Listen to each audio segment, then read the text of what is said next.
সুপ্রিয় শিক্ষার্থীরা, এ to Z academy চ্যানেলের পক্ষ থেকে তোমাদেরকে স্বাগতম। আজকের এই পর্বে নবম দশম শ্রেণীর পদার্থবিজ্ঞান বিষয়ে প্রথম অধ্যায়ের পরবর্তী পর্ব নিয়ে আলোচনা করব। আজকের টপিকসটি হচ্ছে মাত্রা। চলো আমরা দেখে নিই মাত্রা কাকে বলে। যে কোনো ভৌত রাশিকে বিভিন্ন সূচকের এক বা একাধিক মৌলিক রাশির গুণফল হিসেবে প্রকাশ করা হয়। কোনো ভৌত রাশিতে উপস্থিত মৌলিক রাশিগুলোর সূচককে মাত্রা বলে, যেমন বেগের মাত্রা lt ইনভার্স 1। এখানে উপরে যে সূচকটা দেখা যাচ্ছে সেটাই হচ্ছে মাত্রা। এরপর আমরা জানব মাত্রার সমীকরণ কি। যে সমীকরণের সাহায্যে কোনো রাশির মাত্রা নির্ণয় করা হয় তাকে মাত্রার সমীকরণ বলে।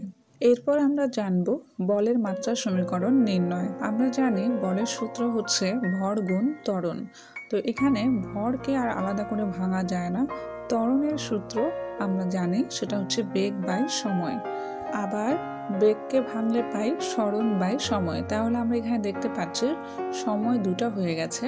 তো এই দুটোকে যদি আমরা গুণ করি তাহলে আমরা সরণের নিচে সময় স্কয়ার লিখতে পারি। এখন আর কোনো সূত্র প্রয়োগ হয় না। তো ভরের মাত্রা আমি বসাতে পারি m, সরণের মাত্রা হচ্ছে l, আর সময়ের মাত্রা t। স্কয়ার ছিল বলে t এর উপর স্কয়ার দিলাম। তাহলে আমার বলের মাত্রার সমীকরণটি দাঁড়ায় ml t ইনভার্স 2। তো আমাদের মাত্রার সমীকরণ লিখতে হলে অবশ্যই থার্ড ব্র্যাকেটে লিখতে হবে। এরপর আমরা ভরবেগের মাত্রার সমীকরণ জানবো। আমরা জানি ভরবেগ সমান হচ্ছে ভর গুণ বেগ। এর মধ্যে বেগকে আমরা সূত্র প্রয়োগ করলে পাই সরণ বাই সময়। এরপর আর কোনো সূত্র প্রয়োগ হয় না, তাই আমরা মানগুলো বসিয়ে দিলাম। ভরের জায়গায় m, সরণের জায়গায় l, আর সময়ের জায়গায় t। তাহলে আমাদের মাত্রা সমীকরণটি দাঁড়ায় ml t ইনভার্স 1। এরপর আমরা জানবো ক্ষেত্রফলের মাত্রা সমীকরণ। আমরা জানি যে ক্ষেত্রফল সমান দৈর্ঘ্য গুণ প্রস্থ। তো দৈর্ঘ্যকে l আর প্রস্থকে l দ্বারা চিহ্নিত করলে আমাদের মাত্রার সমীকরণটি দাঁড়ায় l স্কয়ার।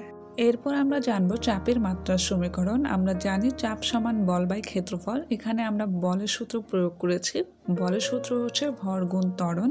আবার পরের লাইনটিতে ত্বরণের সূত্র অ্যাপ্লাই করা হলো। ত্বরণের সূত্র হচ্ছে বেগ বাই সময়। এরপর আমরা বেগকেও আবার সূত্রে নিতে পারবো। তো তার আগে আমরা বেগের নিচে যে সময়টি ছিল সেটাকে ক্ষেত্রফলের সাথে গুণ করে দিব। তারপর বেগের সূত্র অ্যাপ্লাই করব সরণ বাই সময়। সরণের নিচে যে সময়টি ছিল সেটিকেও ক্ষেত্রফল গুণ সময়ের সাথে আবারও সময় গুণ করব। এরপর আমরা মাত্রা সমীকরণ অনুযায়ী যদি মানগুলো বসাই তাহলে আমরা পাই ভরের জায়গায় m, সরণের জায়গায় l, নিচে ক্ষেত্রফল বলতে l গুণ l। একটু আগে আমরা ক্ষেত্রফলের মাত্রা সমীকরণ বের করতে গিয়ে এটা পেয়েছিলাম। এরপর সময় দুটা ছিল তাই t গুণ t লেখা। তাহলে এখানে উপরে একটি l আর নিচের একটি l চলে গেলে, অর্থাৎ কেটে ফেললে দুইটা l এর মধ্যে নিচে শুধু একটা l থাকবে। তাহলে আমার পরের সমীকরণটি দাঁড়ায় m বাই lt স্কয়ার। তো এটাকে আমরা যদি মাত্রা সমীকরণ আকারে প্রকাশ করি ml t ইনভার্স 2 হবে চাপের মাত্রার সমীকরণ। এরপর আমরা জানবো ঘনত্বের মাত্রা সমীকরণ। আমরা জানি ঘনত্ব সমান ভর বাই আয়তন। এখানে সূত্র প্রয়োগ না করে ডিরেক্টলি মানগুলো বসানো হয়েছে। ভরের মাত্রা m আর আয়তনের দিকে l কিউব লেখা। l কিউব কেন লেখা? কারণ আমরা জানি আয়তন হচ্ছে দৈর্ঘ্য গুণ প্রস্থ গুণ উচ্চতার গুণফল।